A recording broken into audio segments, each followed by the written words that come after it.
အားလုံးပဲမင်္ဂလာပါ Henry 365 Word အစီအစဉ်ကနေအရောက်ချင်းတိုင်းကိုပြန်လည်ကြိုဆိုလိုက်ပါတယ်ကျွန်တော်ဒီနေ့ညမိတ်ဆွေတို့အတွက်ယူချောင်းလိုက်ခဲ့တဲ့စကားလုံးကတော့ဒီစကားလုံးပဲဖြစ်ပါတယ်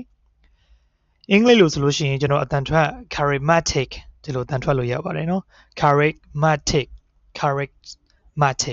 Mac ကိုကျွန်တော်တန်တဲ့မြောက်အောင်မယ်သူရဲ့အဓိပ္ပာယ်ကဆွဲဆောင်မှုရှိသော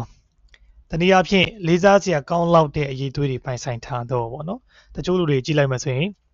ဆွဲဆောင်မှုလည်းရှိတယ်လေးစားစရာကောင်းတဲ့ရည်သွေးတွေလည်းရှိတဲ့သူတွေကိုကျွန်တော်တွေ့တဲ့အခါမှာ charismatic လို့သုံးလို့ရပါတယ်သူက adjective ဖြစ်ပါတယ်ကျွန်တော်ဥပမာလေးကိုကြည့်လိုက်ပါဒီအောက်မှာကျွန်တော်ရေးပြထားပါတယ် he is a charismatic leader who inspires people သူကလူတွေကိုလွှမ်းမိုးနိုင်သောเนาะလေးစားစရာကောင်းတဲ့ leader တယောက်ဖြစ်တယ်ဆိုရေးထားပါတယ်ဟုတ်တယ်ကိုယ့်ရဲ့ပတ်ဝန်းကျင်မှာရောလေးစားစရာကောင်းပြီးတော့ဆွဲဆောင်မှုရှိတဲ့သူတွေရှိပါလားcharismatic လို့သုံးလို့ရပါတယ်နောက်ထပ်ဗီဒီယိုမှာကျွန်တော်ပြန်လည်တွေ့ဆုံပါမယ်ခင်ဗျာ